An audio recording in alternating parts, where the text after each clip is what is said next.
नमस्कार दोस्तों, junior added शिक्षक भर्ती रिजर्व ऑर्डर जारी होने के संबंध में ज़रूरी सूचना। भर्ती जल्द ही पूरी। 6000 पद पर शासनादेश, कट ऑफ रहेगा कम। अच्छी खबर यहाँ पर ये है आपकी भर्ती में कि ऑर्डर तो रिजर्व हो गया है। ऑर्डर जारी हो उसका वेट करते करते अभ्यर्थी जो है इस प्रयास में भी लग गए हैं कि सीटों में वृद्धि हो, क्योंकि सभी लोग चाहते हैं, जो भी अभ्यर्थी इस भर्ती से जुड़े हुए हैं 90-97 पास, सभी लोग चाहते हैं कि सीटों में वृद्धि होने के बाद जो है सीटों में वृद्धि के साथ शासनादेश जारी हो, ताकि कुछ जो कम नंबर वाले अभ्यर्थी हैं उनका भी सिलेक्शन हो जाए। आप देखेंगे अन्य जो भी भर्तियां हो रही हैं, यूपी की बात करें या फिर अदर स्टेट की, तो कितने ज़्यादा पदों पर भर्ती हो रही है, उसके बाद भी कट ऑफ इतनी हाई चली जा रही है, जो कि अनएक्सपेक्टेड है। ठीक है, तो यहाँ पर इस वजह से अभ्यर्थी ये प्रयास कर रहे हैं, क्योंकि यहाँ पर जो सहायक अध्यापक के टोटल पोस्ट हैं वहाँ पर आप देखेंगे 1504 हैं, और वहाँ से एक अनुमान मात्र लगाया जा सकता है कि 1504 जब टोटल पोस्ट हैं तो प्रत्येक विषय में आप मान लीजिए कि प्रत्येक विषय का जो पद है वो 300 होगा। जैसे कि आपका 3 लैंग्वेज वाला सब्जेक्ट हो गया, और Hindi, English, Sanskrit, social science और आपका मैथ एंड साइंस।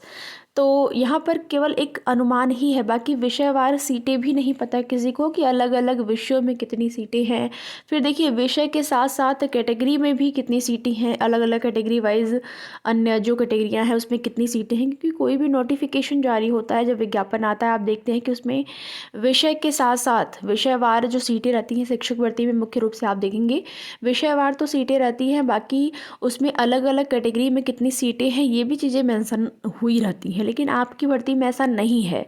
और अध्याचन के पद प्रारंभ में आप देखेंगे जब भर्ती का विज्ञापन आने वाला था उस टाइम 6000 पदों को लेकर बात चल रही थी। न्यूज़पेपर के माध्यम से, अन्य प्रिंट मीडिया के माध्यम से आप सभी ने देखा कि 6000 पद रिक्त हैं, इतने पदों पर विज्ञापन जारी होगा। लेकिन फिर देखेंगे इतने कम पोस्ट पर विज्ञापन आता है 1594 मात्र, जिसमें कि आपका सहायक अध्यापक और प्रधानाध्यापक दोनों ही शामिल है।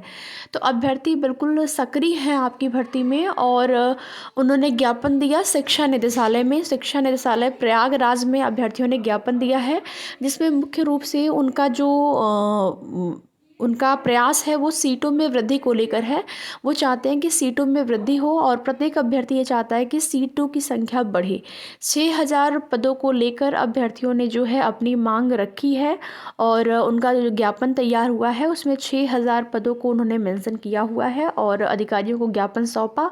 अब उम्मीद करते हैं कि ये ज्ञापन आगे जाएगा, शासन तक, सरकार तक पहुँचेगा और इस पर एक अच्छा निर्णय लिया जाएगा। हम एक उम्मीद ही कर सकते हैं, क्योंकि देखिए जो प्रयास है वो भी उम्मीद पर ही निर्भर है। अभ्यर्थियों ने उम्मीद किया कि हमारे प्रयास से सीटों में वृद्धि होगी, तभी अभ्यर्थी पहुँचे हुए हैं। और यहाँ पर अब जो है कार्य शिक्षा निदेशालय से आगे की प्रक्रिया होने वाली है। अभ्यर्थियों ने ये वेट नहीं किया कि कोर्ट ऑर्डर, जो रिजर्व ऑर्डर है वो आ जाए उसके बाद हम प्रयास करें, क्योंकि हो सकता है कि ऑर्डर रिजर्व हो, उसके बाद जो ऑर्डर रिजर्व हुआ है वो जारी होने के बाद जल्द ही प्रक्रिया प्रारंभ हो जाए, और उतने ही पदों पर जो आपके पद हैं 1504 आपने देखा है, उतने ही पदों पर भर्ती प्रक्रिया आगे बढ़े। इस वजह से अभ्यर्थियों ने जो है बीच में ही ये प्रयास अपना जो है जारी कर दिया है। तो आप लोग भी, जो अभ्यर्थी, देखिए ये ज्ञापन तो दिया गया, साथ ही साथ आप लोग एक ज्ञापन, जो गोरखपुर के आसपास के अभ्यर्थी हैं इस भर्ती से जुड़े हुए, या लखनऊ के, जब जनता दरबार लगता है मुख्यमंत्री जी का, तो वहाँ पर भी एक ज्ञापन आप लोग ज़रूर दे दीजिए, ताकि देखिए ज्ञापन से ऐसा नहीं है कि डायरेक्ट कोई प्रभाव पड़ेगा या फिर नहीं पड़ेगा, वो अलग बात है, लेकिन हाँ सकारात्मक प्रभाव पड़ता है। हो सकता है सीटों में कुछ वृद्धि हो जाए।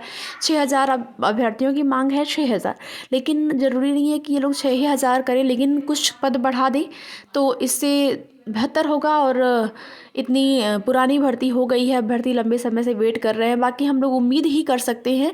तो एक बार वहाँ पर भी ज्ञापन आप लोग ज़रूर दीजिए, जो आप इस भर्ती से जुड़े हुए अभ्यर्थी हैं, क्योंकि इससे जो है सबको फ़ायदा मिलेगा, जो अन्य अभ्यर्थी हैं। और कट ऑफ को लेकर बात करें तो विषयवार जब तक सीटें बिल्कुल कंफर्म नहीं हो पाती हैं कि अलग अलग विषयों में, कई ऐसे अभ्यर्थियों के कमेंट्स आ रहे हैं कि अलग अलग विषयवार जो है कट ऑफ बता दीजिए कितनी जाएगी, कैटेगरी वाइज बता दीजिए विषयवार।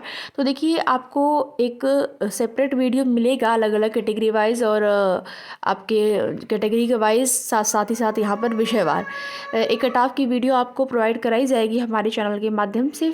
अभी के लिए अगर जो है ये प्रयास आप लोग ज़रूर करते रहिए।